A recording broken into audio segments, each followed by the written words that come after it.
Hello students, how are you?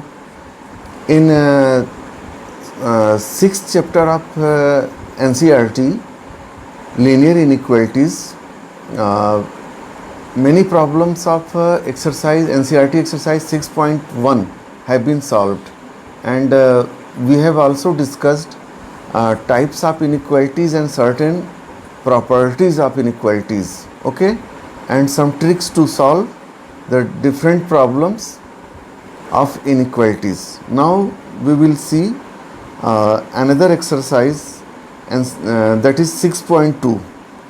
So how to solve the inequalities or represent the solution graphically, you can say. तो आप देख सकते हैं कि NCERT exercise 6.2 में बोल रहा है solve the following inequalities graphically in two dimensional plane. Two dimensional plane मतलब एक्स वाई प्लेन। उसमें बोल रहा है इन इनइक्वालिटीज़ को सॉल्व करना है। तो टोटल 10 क्वेश्चंस हैं। हम लोग आइए देखते हैं पहला क्वेश्चन। पहला और दूसरा क्वेश्चन अगर आप समझ गए तो बाकी कोई प्रॉब्लम नहीं है। आप सब कि कैसे ग्राफिकली सॉल्व किया जाता है मैं यहाँ ये बताने की कोशिश कर रहा हूँ। तो जैसे फर्स्ट क्वेश्चन लीजिए, उसमें बोल रहा है, देखिए x plus y is less than 5। ठीक, तो सॉल्यूशन इसका ग्राफिकली आपको सॉल्व करना है। अब इसमें इसका जो मॉडस ऑपरेंडाई या जिसको बोलते हैं एल्गोरिथम भी हम लोग बोलते हैं या वे ऑफ सॉल्विंग, इसमें फर्स्ट स्टेप क्या है, जो इनइक्वालिटीज़ आपको दिया गया है, इनइक्वालिटीज़ क्या है, x plus y is less than 5, इसको सॉल्व करना है। तो उस इनइक्वालिटीज़ को आप इक्वेशन में कन्वर्ट कर दीजिए। तो यहाँ हमने लिख दिया let x plus y is equal to 5। यही इनइक्वालिटी इक्वेशन में कन्वर्ट हो गई। अब यहाँ पे इस इक्वेशन की मदद से आपको इसको ग्राफिकली रिप्रेजेंट करना है। To find two values of x and their corresponding values of y। तो आपको दो x की वैल्यू ऐसी रखनी है कि उसके करस्पॉन्डिंग y की वैल्यू मिल जाए, क्योंकि x की इनफाइनाइट वैल्यू आप रख सकते हैं इसमें, उसके करस्पॉन्डिंग y की भी इनफाइनाइट वैल्यूज़ मिलती जाएगी। ठीक है, लेकिन आपको ऐसी वैल्यू रखनी है कि जिससे ग्राफ आप इजीली ड्रा कर सकें। तो यहाँ पे क्या होगा, अगर आप x को 0 रख दीजिए तो y अपने आप 5 हो जाएगा, और y को अगर आप 5 रखेंगे और x को अगर आप 5 रख देंगे तो y 0 हो जाएगा। तो इसीलिए देखिए इसको टेबल में आपने सोल्यूशन बना लिया। x 0 जब है then y is 5 and if x is 5 then y is 0। तो अब आपको दो पॉइंट मिल गए। कौन कौन से? एक पॉइंट है आपका 0,5 और दूसरा पॉइंट है 5,0। ठीक, अब इन्हीं दोनों पॉइंट को ज्वाइन करा देंगे तो वह जो स्ट्रेट लाइन होगा वह इस इक्वेशन को रिप्रेजेंट करेगा। आप लोग 10th क्लास में भी इसको कर चुके हैं। तो यहाँ देखिए ए पॉइंट हमारा मिला 5,0 और बी पॉइंट मिला 0,5। तो अब क्या करना है, इन्हीं दोनों पॉइंट्स को ज्वाइन करा देना है ग्राफ में। तो इसको अगर आप ज्वाइन करा देंगे तो यह लाइन इस प्लेन को दो पार्ट में डिवाइड कर देगी। ठीक, यहाँ से यहाँ तक ज्वाइन करा सकते हैं। अब ज्वाइन कराने में ध्यान ये देना है, ज्वाइन कराने का मतलब आप सीधे ऐसे स्ट्रेट लाइन ड्रा कर देंगे तो वह जो स्ट्रेट लाइन यहाँ से ड्रा होगी वह इस एक्स ओ वाई प्लेन को दो पार्ट में डिवाइड करेगी। एक रीजन होगा इस लाइन के इधर और एक रीजन होगा इस लाइन के इधर। ठीक है, लेकिन यहाँ पे जब आप इन दोनों पॉइंट को ज्वाइन कराने लगेंगे तो एक ध्यान ये रखना है कि यहाँ इनइक्वालिटी क्या है, स्ट्रिक्ट है, केवल लेस देन है। ठीक है, इक्वल टू का साइन नहीं है। इसका मतलब यह जो लाइन होगा इस लाइन के ऊपर इस इनइक्वालिटी के जो पॉइंट्स होंगे x और y की वैल्यू होगी वह लाई नहीं करेगा। तो हम यहाँ पे क्या करते हैं, इसको हम लोग यहाँ पर डॉटेड लाइन से रिप्रेजेंट करेंगे। ठीक है, तो डॉटेड लाइन से रिप्रेजेंट करने का मतलब हुआ कि देखिए इसको इस तरह से करेंगे। जब 10th क्लास में लाइट चैप्टर में वर्चुअल इमेज बनती थी तो वहाँ पे इंसिडेंट रिफ्लेक्टेड रेज और इंसिडेंट रे का एक्चुअल इंटरसेक्शन नहीं होता था, तो प्रोड्यूस करना पड़ता था बिहाइंड द मिरर। अगर होता था तो बिहाइंड द मिरर में हम डॉटेड लाइन बनाते थे। ठीक है, इसको मैं कई बार मजाक में बोलता हूँ बर्फ़ी काटना। ठीक है, तो यहाँ आप देख सकते हैं इस तरह से डॉटेड लाइन से आप इस तरह रिप्रेजेंट कर सकते हैं। अब ये जो लाइन है एक्चुअल में x plus y is equal to 5 को रिप्रेजेंट कर रही है।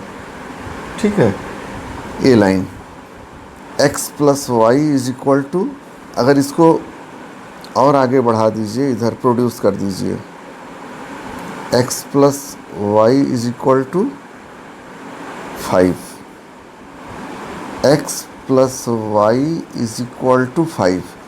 लेकिन यहाँ इनइक्वालिटी देखिए लेस देन है, तो लेस देन होने की वजह से डॉटेड लाइन से रिप्रेजेंट होगा।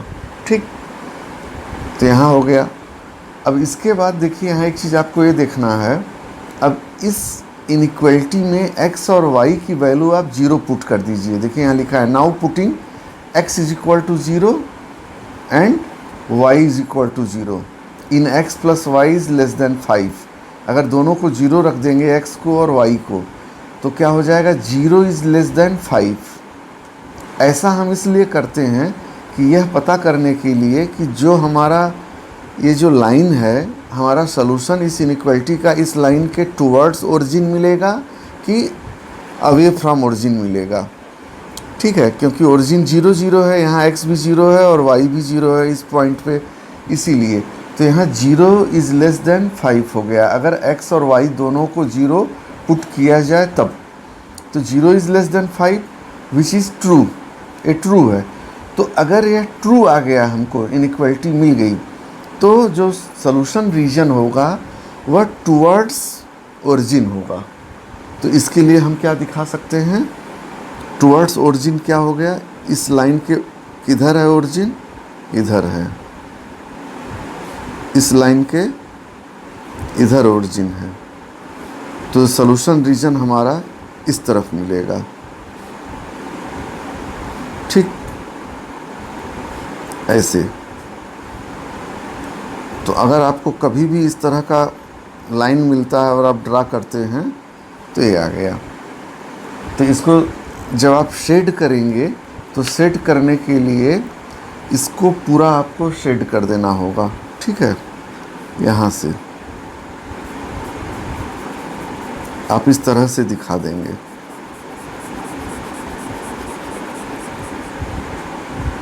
ऐसा नहीं कि यहाँ रुक जाएगा, ये इसके आगे भी पूरा, क्योंकि यह पूरा क्या है, एक्स वाई प्लेन है, तो इस एक्स वाई प्लेन के इस पोर्शन वाला जितना है वो सब सॉल्यूशन होगा।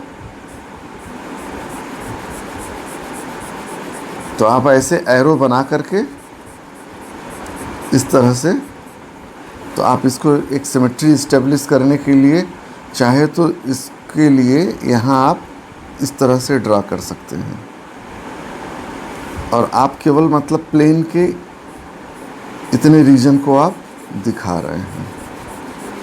यहाँ एरो से आपने बता ही दिया कि इस लाइन के इधर, तो आप क्या लिख देंगे कि the shaded region represents the graphical solution of the inequalities.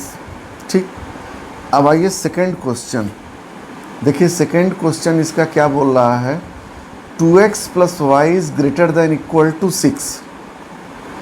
इसको भी इनइक्वालिटीज़ को ग्राफिकली सॉल्व करना है। ये लीनियर इनइक्वालिटीज़ इन 2 वेरिएबल है। 2x plus y is greater than equal to 6। ठीक है, 2x plus y greater than equal to 6, तो पहला स्टेप वही, इसको हम इस इनइक्वालिटी को इक्वेशन में कन्वर्ट कर दिए, लेट। अब उससे x और y के लिए 2 पॉइंट हमको मिल जाए, तो x अगर हम 3 रखें तो 2 इंटू 3 6 हो गया, तो y देखिए, तो यहाँ पे जब आप x को 3 रख दिए तो y 0 मिल गया, और अगर x 0 रखेंगे तो y 6 मिलेगा। तो आपको 2 पॉइंट मिल गए, 3,0 एंड 0,6। यहाँ पर देखिए अब आप ग्राफ में 3,0 और 0,6, तो आपको इन्हीं दोनों पॉइंट को ज्वाइन कराना है। तो ज्वाइन कराते समय ध्यान रखना होगा कि यहाँ पर इनइक्वालिटी आपकी दी गई है कि greater than or equal to, क्या इनइक्वालिटी थी?